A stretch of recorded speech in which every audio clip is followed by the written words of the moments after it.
Dahulu sekali, di sebuah kota kecil, hiduplah seorang pembuat mainan yang sudah tua bernama Geppetto.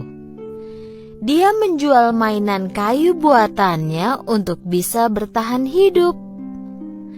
Satu-satunya yang disesali pembuat mainan ini ialah karena dia tidak memiliki anak.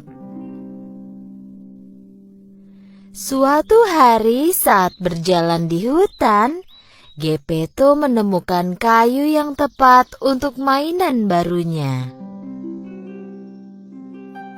Ini kayu yang kucari. Aku akan membuat boneka yang indah dengan kayu ini. Geppetto memanggul kayu itu dan membawanya ke bengkel kerjanya.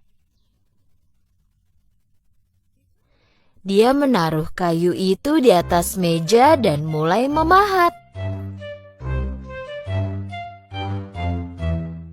Tiba-tiba terjadi sesuatu yang tak terduga. Dia mendengar suara dari kayu itu. Ah! Geppetto awalnya kaget, tapi kemudian berpikir bahwa dia salah dengar. Geppetto melanjutkan memahat, tapi kemudian mendengar suara yang sama lagi. Ah! Aku pasti sudah sangat tua. Aku terus saja mendengar suara-suara. Geppetto terus bekerja. Pertama-tama kepala boneka terbentuk. Lalu diikuti oleh tangan dan kaki.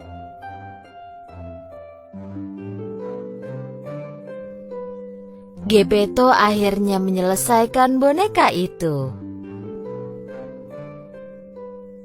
Dia pun duduk di kursi dan mulai beres-beres. Di saat itulah dia mendengar suara lain. Halo? Geppetto melihat sekeliling dan terkejut, tapi dia tak melihat siapapun kecuali boneka kayunya. Jadi dia melanjutkan pekerjaannya. Setelah beberapa lama, boneka kayu itu melompat dari kursi dan mulai menari di ruangan itu. Melihat hal ini, Geppetto berjuang agar tidak pingsan. Ya ampun, boneka kayu ini hidup. Tentu saja itu bukan anak sungguhan, tapi boneka itu tertawa, berbicara, dan bermain seperti seorang anak. Geppetto memegang boneka itu di tangannya. Mulai sekarang, namamu adalah Pinocchio, nak. Geppetto dan Pinocchio memulai masa-masa bahagia mereka bersama. Tiba waktunya bagi Pinocchio untuk bersekolah. Tapi Geppetto tidak punya uang untuk membelikan peralatan sekolah untuk Pinocchio. Oleh karena itu, dia menjual mantelnya dan memberi uang itu kepada Pinocchio. Pinocchio membawa uang itu dan pergi ke sekolah dengan senang hati. Melihat-lihat semua toko, orang, dan pasar di sepanjang jalan. Tiba-tiba, dia melihat kerumunan orang di depan. Untuk mencari tahu apa yang terjadi, dia menuju kerumunan itu. Karena sangat pendek, dia sulit melewati orang-orang untuk bisa ada di depan. Yang dia lihat adalah tenda warna-warni. Itu adalah tenda sirkus. Badut di depan tenda sedang memanggil-manggil pelanggan. Pinocchio penasaran ingin melihat ada apa di dalam tenda itu, tapi badut itu menghentikannya. Kau tak boleh masuk kecuali kau membayar. Pinocchio berpikir sebentar dan ingat akan uang yang diberikan Geppetto untuk sekolahnya.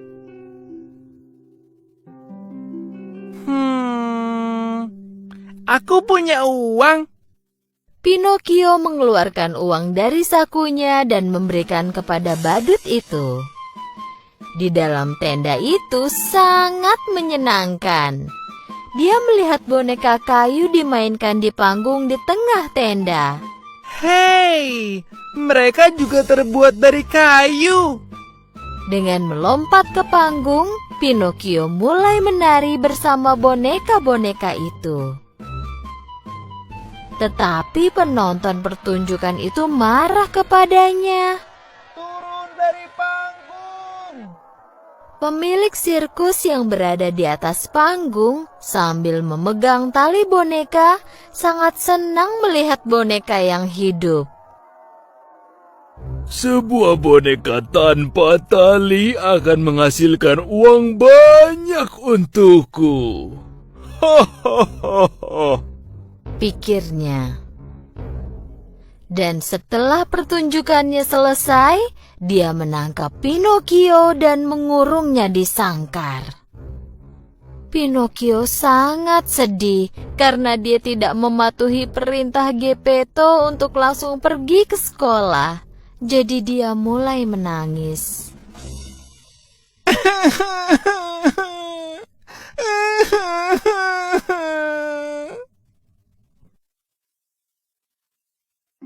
Melihat betapa menyesalnya Pinocchio, seorang peri muncul di sampingnya. Kau seharusnya melakukan yang diperintahkan ayahmu, tapi kulihat kau sudah menyadari kesalahanmu. Itulah kenapa aku menyelamatkanmu, tapi jangan ulangi kesalahan yang sama lagi. Pinocchio sangat senang dan menyeka air matanya. Tapi aku tak punya uang. Bagaimana aku bisa pergi ke sekolah? Peri itu mengucapkan mantra dan uang pun muncul di tangan Pinocchio. Jangan buang-buang uang ini. Pergilah langsung ke sekolah. Peri membawa Pinocchio keluar dari sirkus. Sambil bernyanyi gembira, Pinocchio berjalan menuju sekolah sekali lagi. La la la la la la la la la la la la la la la. Melihat Pinocchio yang bernyanyi bahagia, seekor rubah licik dan temannya menghadang jalan Pinocchio. Dan mereka membuat rencana untuk mengambil uang Pinocchio. Kau mau kemana? Kau terlihat senang sekali. Aku mau membeli peralatan sekolah dan pergi ke sekolah. Uang ini takkan cukup untuk membeli peralatan sekolah. Jika kau lakukan sesuai perintah kami, kau akan punya uang lebih banyak. Kau ingin aku melakukan apa? Berikan uangmu dan kami akan menanamnya di lapangan ajaib dan kau akan memiliki pohon uang. Kau bisa pergi dan memetik uangnya kapanpun kau membutuhkan.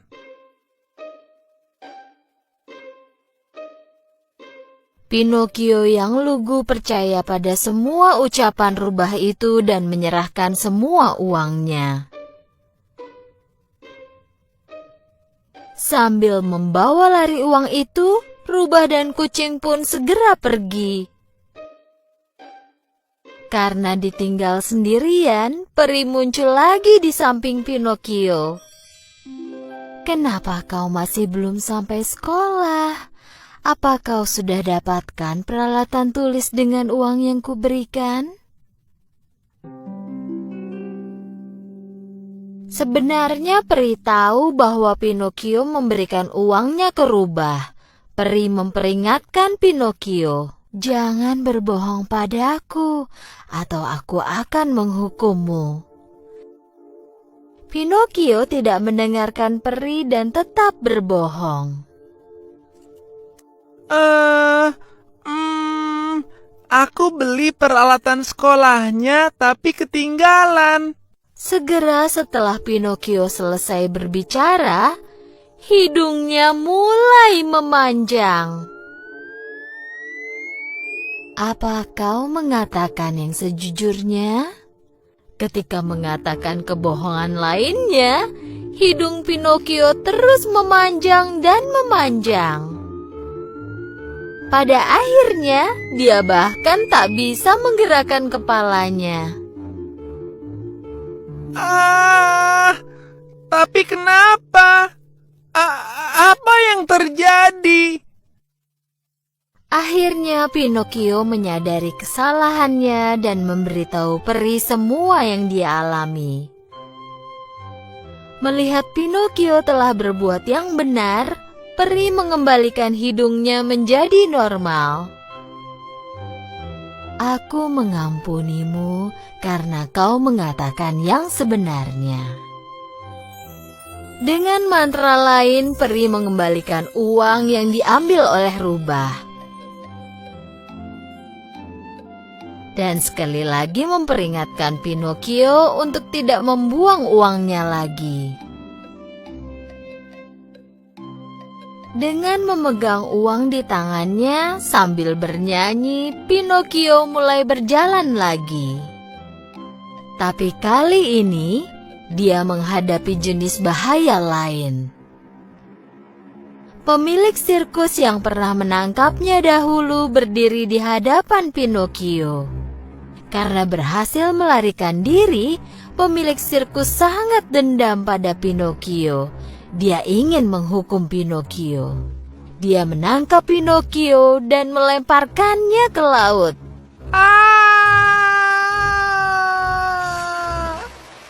Saat Pinocchio terjatuh ke laut, dia tidak tenggelam. Dia mengambang di air karena dia terbuat dari kayu.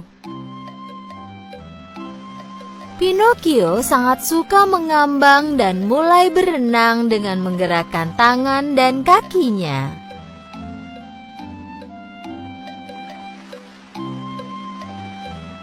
Dan sesuatu terjadi ketika dia berenang ke tepi. Hei, apa yang terjadi? Di mana aku? Pinocchio tiba-tiba menemukan dirinya ada di tempat gelap. Dia melihat sekeliling tapi tidak bisa melihat jalan keluar. Sebenarnya, Pinocchio ditelan oleh ikan raksasa dan kini berada di dalam perut ikan itu. Sementara itu, Geppetto mengkhawatirkan Pinocchio dan pergi mencarinya. Pinocchio! Pinocchio! Akhirnya, Geppetto telah mencapai tepi pantai tempat Pinocchio dilemparkan ke laut. Dia bertanya pada nelayan apakah mereka pernah melihat putranya. Salah seorang nelayan ingat anak laki-laki yang dicari Geppetto dan bilang bahwa anak itu terjatuh ke laut. Geppetto meminta bantuan nelayan itu. Karena nelayan itu tahu bahwa Geppetto adalah orang baik, dia lalu menolongnya. Dan dia memberikan perahu kecil kepada Geppetto untuk menyelamatkan Pinocchio. Geppetto naik ke perahu dan berlayar ke lautan.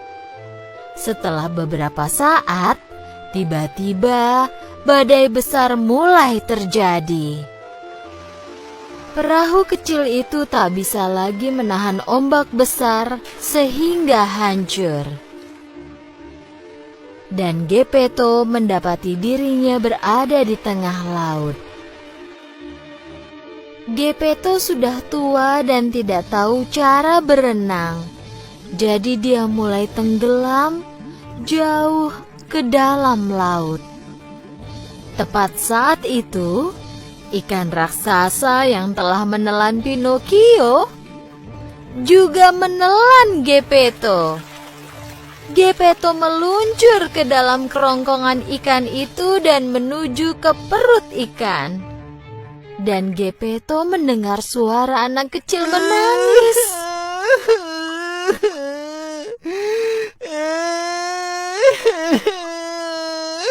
Geppetto tentu saja langsung mengenali suara itu.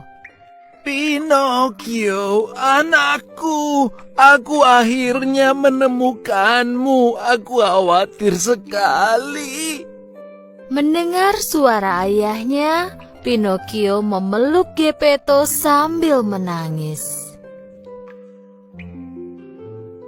Aku minta maaf karena tidak mendengarkan nasihat ayah. Maafkan aku. Aku akan selalu mematuhi perintahmu. Karena melihat Pinocchio sungguh menyesal, peri memutuskan untuk menolong mereka. Peri membawa Geppetto dan Pinocchio keluar dari perut ikan dan menerbangkan mereka ke tepi pantai. Sejak saat itu, Pinocchio menjadi anak laki-laki yang sangat pintar dan selalu menuruti nasihat ayahnya. Dia pergi ke sekolah setiap hari, dan pulang sekolah dia langsung membantu ayahnya bekerja di bengkel. Peri melihat bagaimana Pinocchio telah menjadi anak yang baik dan memutuskan untuk memberinya hadiah. Suatu malam, saat Pinocchio tidur, peri mendatangi tempat tidurnya dan mengucapkan mantra. Keesokan paginya, Pinocchio bangun untuk bersiap ke sekolah seperti biasanya. Saat Pinocchio bangun dari tempat tidur, dia menyadari ada sesuatu yang berbeda. Pertama-tama dia melihat tangannya, lalu tubuhnya. Dia terkejut. Dia tidak terbuat dari kayu lagi. Dia kini anak laki-laki dengan tubuh manusia. Dia melompat dari tempat tidurnya dan berlari ke ayahnya. Ayah, ayah, lihat aku. Melihat Pinocchio yang kini telah menjadi anak laki-laki sungguhan, Geppetto sangat bahagia. Akhirnya aku memiliki putra sesungguhnya. Ayah dan anak mereka berpelukan sambil menangis bahagia. Pinocchio tak pernah berbohong lagi, dan hidungnya selalu berada di tempat seharusnya.